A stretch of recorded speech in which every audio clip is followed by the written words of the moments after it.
Bien, bueno, en el contest de hoy me parece que le ha ido mejor a la mayoría a comparación del uno. Quiero hacer una mea culpa con respecto al problema A, que enunciado no coincidía con la solución modelo, así que la modifiqué durante el contest y bueno, algunos envíos se volvieron accepted, que tenían wrong answer o algo por el estilo. Vamos iniciando. Problema A, pulsaciones mínimas. Este era el problema que tenía un pequeño error y que bueno, me di cuenta recién hasta el final. Gracias Rosángel por avisarme. Se nos da una cadena S y bueno, una configuración de teclado que nos dice que para escribir una letra mayúscula o un símbolo especial, que son los caracteres que no sean ni letras, ni espacios, puntos o coma, se requiere presionar el Shift junto con otra tecla del teclado, ¿no? El espacio puede ser escrito con o sin el Shift presionado, y si se necesita el Shift para múltiples caracteres consecutivos, se va a considerar una única vez en el conteo. Se nos pide calcular la mínima cantidad de teclas a ser presionadas. Para el grupo 1, en el que solamente tenemos letras, vamos a tener siempre una respuesta que va a ser de la forma tamaño de la cadena más un K, y K va a ser la cantidad de veces que se presiona el Shift, ¿no? Si solamente hay letras, para el único caso en el que vamos a requerir presionar el Shift es para las mayúsculas. Así que podemos hacer un recorrido simple para hallar los intervalos de mayúsculas consecutivas, y la cantidad de intervalos será igual a lo que se tiene que agregar a la longitud de la cadena. Entonces la complejidad va a ser obviamente o de S o de la longitud, porque bueno, eso se puede hacer con tu pointer, eso se puede mantener una última posición de una mayúscula, lo que sea. Un tema de creatividad ahí. Y bueno, ese es el grupo 1. En el grupo 2 no hay espacios. Por lo tanto, la distribución de si se efectúa el shift o no eh, todavía va a ser fija. Es decir, se va a efectuar para mayúsculas y símbolos especiales. Por lo tanto, podemos aplicar exactamente lo mismo, solo que ahora vamos a considerar los símbolos especiales como parte de los intervalos, y la complejidad va a seguir siendo lineal. Una idea bastante similar a la del primer grupo, solo que ahora tomamos en cuenta los símbolos especiales. Para resolver el problema completo, en donde ya hay espacios, es que vamos a usar el espacio como una especie de comodín, en el sentido de que el espacio no te fuerza a un estado del shift. Cualquier otro carácter sí te fuerza, pero el espacio no. Por lo tanto, vamos a considerarlos como que para el K, o sea, el momento en que calculamos el K para los intervalos, no hace nada. Es decir, si el shift está apagado, lo deja apagado. Si el shift está prendido, lo deja prendido. No va a afectar en nada. Y bueno, naturalmente esto va a implicar a que si eventualmente encontramos un carácter que lo fuerce a prenderse, si está prendido, entonces estamos ahorrando operaciones. Y lo mismo en el caso contrario, ¿no? Cuando está apagado y el siguiente carácter que no es un espacio requiere que esté apagado, entonces no estamos efectuando ningún procedimiento extra. Porque si lo hubiésemos prendido, a pesar de que necesitaba estar apagado, bueno, hubiésemos generado más movimientos, ¿no? Y si fuese al revés, es decir, si llega apagado y la siguiente vez tiene que estar prendido, no estamos ahorrando, pero tampoco estamos gastando de más. Así que la respuesta no empeora. Por lo tanto, la complejidad para esta idea también se mantiene en lineal, y esta sería una solución correcta de todas formas. Bueno, como este problema le ha salido a todos, asumiré que no hay preguntas. Vamos a pasar al problema a la letra B. Preparativos para la final. Resumen, se nos dan n tipos de componentes, de los cuales tenemos que seleccionar m, y entre ellos deben haber k tipos diferentes. Se desea maximizar la suma total, y además entre todas las configuraciones con suma máxima, aquella en la que aquella en la que la máxima cantidad de veces que se repite algún tipo sea la mínima posible. Eh, en este caso, por ejemplo, si tenemos múltiples máximos, nos van a aportar en mucho, porque si los máximos se toman lo mayor posible y si varios son iguales, bueno, lo distribuimos, ¿no? Eso naturalmente nos convendría. Pero bueno, vamos a ir viendo el grupo 1. Me parece que voy a corregir esta parte de la diapositiva porque el resumen no me convence cómo está redactado.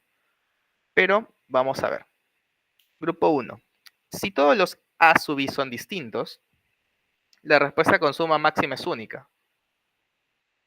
Básicamente nos aseguramos de tener al menos K tipos agregando una componente de los K mayores y después completamos el resto con el máximo, ¿no? La complejidad de esto será n logaritmo de n, ya que necesitaremos ordenar o usar un heap para obtener los K tipos mayores, ¿no? Para el grupo 2, donde K es igual a M, tenemos que elegir un componente de M tipos diferentes. Ciertamente la respuesta va a ser los K mayores. Y la complejidad también va a ser en el logaritmo de n. En el caso del grupo 3, si K es igual a 1, es como si no tuviéramos restricciones. Porque como mínimo vamos a elegir una componente y ahí está el como mínimo un tipo, ¿no? Entonces, si no tenemos la restricción de elegir K diferentes o bla, bla, bla, el problema básicamente se reduce a de las configuraciones con máxima suma, elige el que distribuya mejor. ¿Y cuáles son las configuraciones con máxima suma? Que todos los elegidos sean el máximo. Pero ¿qué pasa? Que pueden haber múltiples máximos.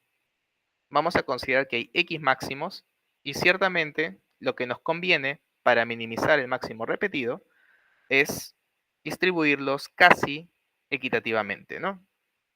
Vamos a tener m entre x piso más 1 para los primeros m módulo x y m entre x piso para los demás, ¿no?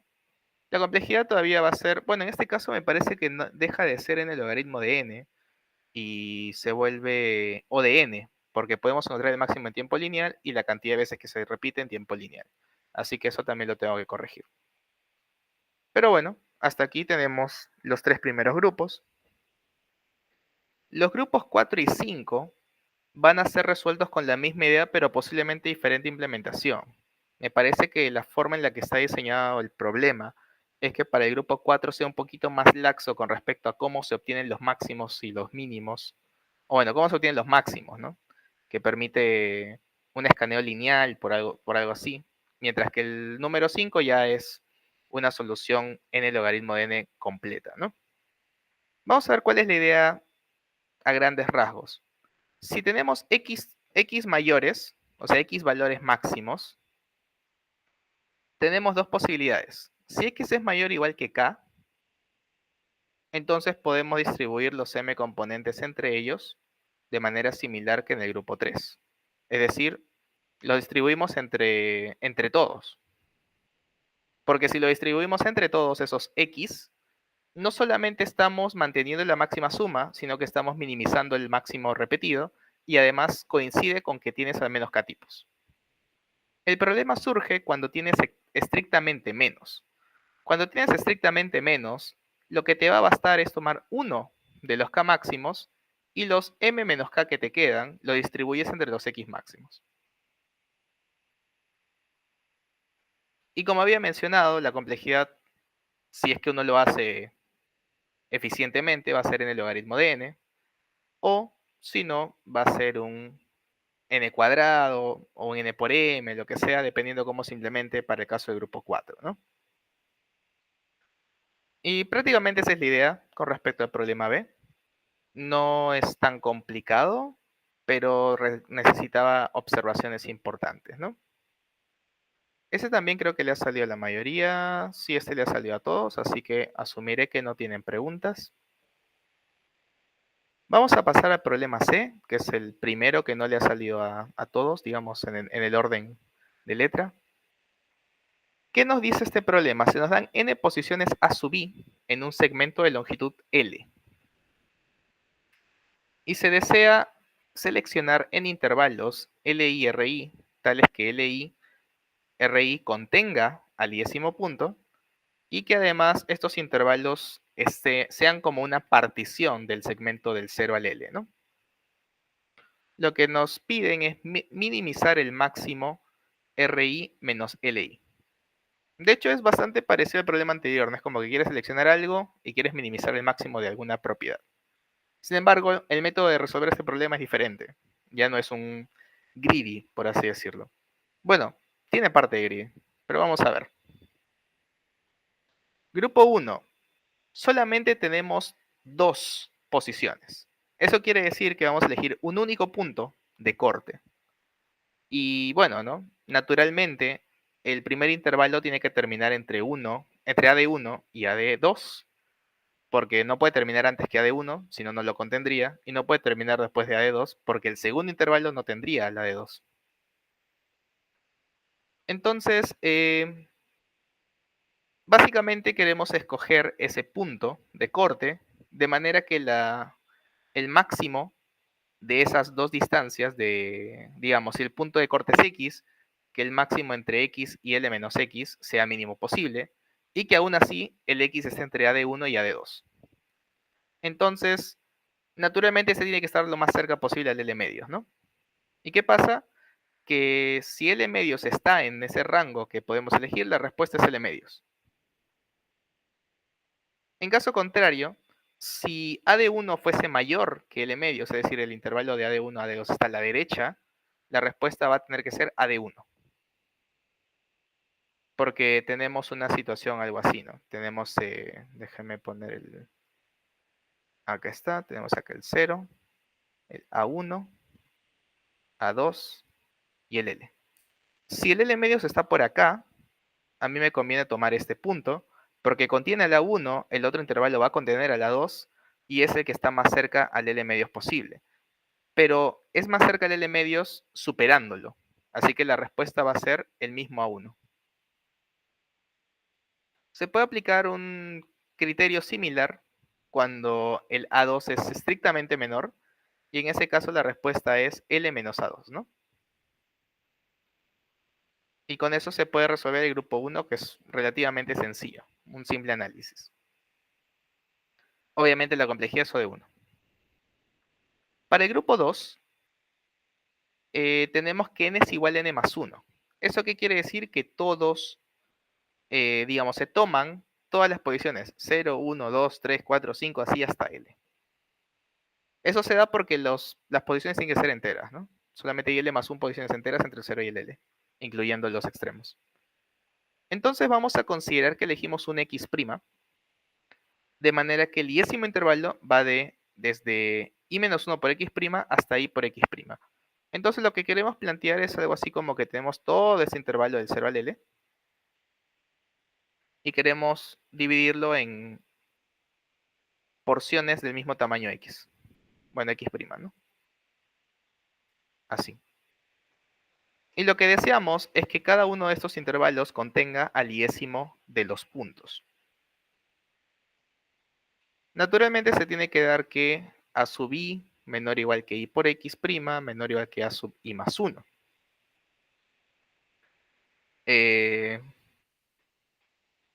Y eso nos da las siguientes desigualdades, ¿no? 0 entre 1, bueno, es como que 0 menor o igual que 1 por X' menor o igual que 1, 1 menor o igual que 2 por X' menor o igual que 2, y así hasta P menos 1 menor o igual que P por X' entre P, menor o igual que P. Si nos fijamos en las desigualdades hacia el lado derecho, todas implican que X' es menor o igual que 1. Y si nos fijamos en el lado izquierdo, vamos a ver que X' es mayor o igual que P menos 1 sobre P para todos los P desde 1 hasta N, ¿no? Prácticamente lo que tenemos ahí abajo. ¿Y qué nos damos cuenta? Que P menos 1 sobre P es creciente con respecto a P. porque es 1 menos 1 entre p. A medida que p crece, ese valor aumenta. Por lo tanto, x' es que sea igual a 1 menos 1 sobre n es una opción factible. Y bueno, se puede probar que esa cantidad al final es óptima. Y una vez más tenemos una complejidad o de 1 para resolver el problema. Para el grupo 3 y 4, ya tenemos que pensar en algo un poco diferente. Lo que podemos notar en primera instancia que si un x funciona, cualquier valor superior también va a funcionar. Es decir, que si con intervalos de tamaño máximo x funciona, con cualquier valor que supere x también van a funcionar. Entonces podemos usar una búsqueda binaria sobre dicho valor, sobre el valor x. Acá el problema se va a reducir a un tema de validación. Y cuando hagamos una validación n cuadrado, o sea, una lenta, nos va a bastar para pasar el grupo 3. Pero para pasar el grupo 4 ya no nos sirve eso. Vamos a intentar plantear un greedy, basándonos justamente en que el último punto cubierto es la posición x mayúscula, y eso significa que el siguiente intervalo debe estar entre x y el mínimo de x más x minúscula, es decir, lo máximo que se puede extender, y a de j, que es el punto siguiente, o bueno, el punto que debe cubrir el siguiente intervalo. Porque si a de j es un punto que tiene que cubrir el siguiente intervalo, yo no lo tengo que cubrir. O en todo caso, no me debo pasar de. Entonces, bajo este concepto, vamos a plantear esto. Bueno, naturalmente, si no hay un siguiente intervalo, yo estoy en el último y lo máximo que me puedo extender es hasta L, ¿no? Entonces, planteando esta idea, un valor X es válido, o en todo caso no es válido, si algún intervalo no tiene ningún punto, o si el último intervalo no cubre L. Es decir, puedes cubrir todos los puntos, pero no llegas hasta el final. Así que no vale. Y al final la complejidad va a ser O de n por logaritmo de L. Bueno, en realidad es logaritmo de L entre el epsilon, pero considere que 10 a la menos 6 es como que una constante para ese problema, no tanto un epsilon. O sea, si lo tuviéramos que poner de manera formal, sería n por logaritmo de L sobre epsilon. ¿Ok? Y bueno, así salía el tercer problema. ¿Hasta acá alguna consulta? Porque este sí no le salió a todos. ¿Todo claro?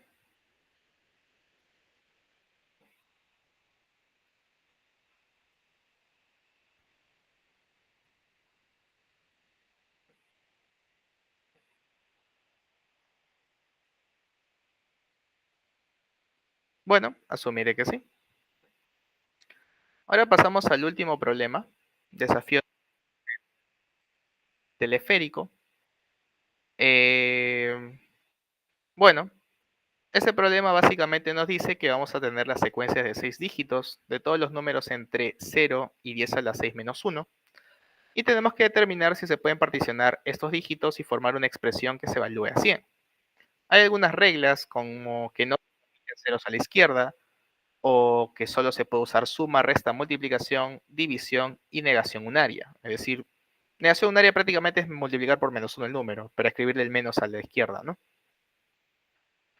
Además, todos los resultados intermedios deben ser enteros y no se puede dividir entre cero. Por último, se pueden agregar paréntesis para agrupar valores. O sea, esa es, digamos, la única ventaja que nos dan. Hasta ahorita todo eran restricciones y esa es la principal ventaja. Bien. Técnicamente hay un solo grupo porque hay un solo archivo de casos de prueba, que es literalmente todos los elementos del 0 hasta el 999 en orden. Así que vamos a considerar todo esto como un solo grupo. ¿Qué se puede plantear? En primera instancia, si nosotros tenemos dos operaciones con x y y cifras, la longitud del resultado va a tener a lo mucho x más y cifras también. Porque en el peor de los casos es un producto, y bueno, un producto en realidad tiene una menos, creo. Entonces, la cantidad de valores posibles para formar con L cifras está acotada por 10 a la L. Entonces, para 1 tenemos 10, para 2 tenemos 100 y así, ¿no? Bla, bla, bla.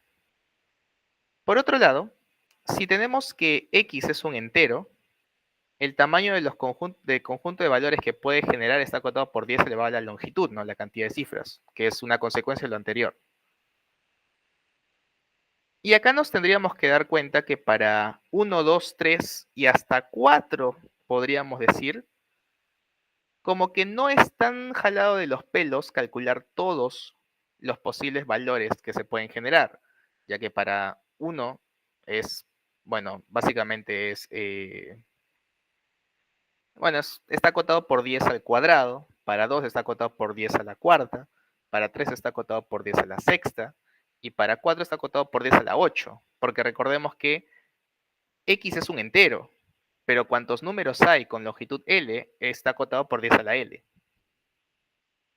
Así que cuando tengamos que hacer el análisis de valores diferentes, en total, digamos, en total de toda una longitud, es cuadrático con respecto a ese 10 a la D. Es 10 a la 2L más bien. Entonces, eso nos da la idea de que para 5 y para 6 tendríamos que hacer algo diferente. Hasta para 4 podría funcionarnos y nos estaríamos arriesgando incluso. Pero 5 y 6 tienen que ser tratados de manera diferente. Entonces, ¿qué vamos a hacer?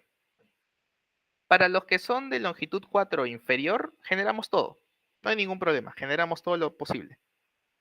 Le aplicamos programación dinámica, fijamos el valor, hacemos la partición en dos partes, ¿no? Parte izquierda, parte derecha, operamos los valores diferentes que tienen y bla, bla. Listo. Para los que son mayores que 4, vamos a trabajar en función a lo que necesitamos para que el resultado sea 100. Entonces ahí ya no es como que avanzamos, ahí más bien retrocedemos del 100 para esa posición. Entonces para L igual a 5, buscamos las combinaciones de 100 y un dígito D, es decir, todos los valores que tienen que estar antes para que combinados con un dígito D den igual a 100. Y para L igual a 6 solo podemos necesitar el 100, ¿no? Porque es el valor que deseamos que se evalúe la expresión completa. Entonces, cuando analizamos los resultados para los L que son mayores que 4, iteramos ya no sobre los valores generados, sino sobre los valores necesitados. Entonces, podemos realizar una partición, iteramos sobre el que tiene menor cantidad de valores generados, porque recordemos que pueden ser grandes todavía. Y si iteramos sobre el menor, entonces ahí estamos reduciendo un factor de 2 como mínimo. Y bueno, ¿no? Cuando iteramos sobre un elemento y, buscamos un valor tal que combinado con y nos dé ese valor x que es de los que buscamos, ¿no? Y como estamos iterando sobre cada valor que necesitamos y luego verificando si se puede o no se puede, podemos cortar apenas hayamos encontrado el valor o hayamos encontrado algún elemento que pueda combinarse para dar dicho valor. Entonces, en general, no sé, es difícil analizar la complejidad, como dije hace un rato, eso es 10 a la 8 más o menos, pero con algunos pasos extra. De derecha a izquierda me parece que para L5, L6 no es tan pesado como el que es para 1, 2, 3 y 4, pero en rendimiento es suficiente para pasar 10 segundos. O sea, la solución modelo pasa en 7, 8 segundos más o menos. Y la verdad es que creo que es porque yo le he modificado algo para tener los graders, porque la original creo que pasaba en 4 o 5, no me acuerdo bien. Y por último, como estamos trabajando con funciones de llamada, no estamos trabajando con un main, pero dentro de nuestro archivo todavía nosotros podemos manejar lo que está definido dentro de él. Podemos tener un flag que nos diga si ya fue inicializado o no todo este procedimiento de la programación dinámica para preprocesar las respuestas, y con eso nos va a bastar para no procesarlo cada vez que nos pidan la respuesta, ¿no? Y con eso me parece que terminamos la sesión de Absolving de hoy. Eh, No sé si tienen preguntas o comentarios. Con respecto al problema, ya dije que hubo un pequeño error, se ha hecho Riyachi y todos han resuelto ese problema, así que no se preocupen.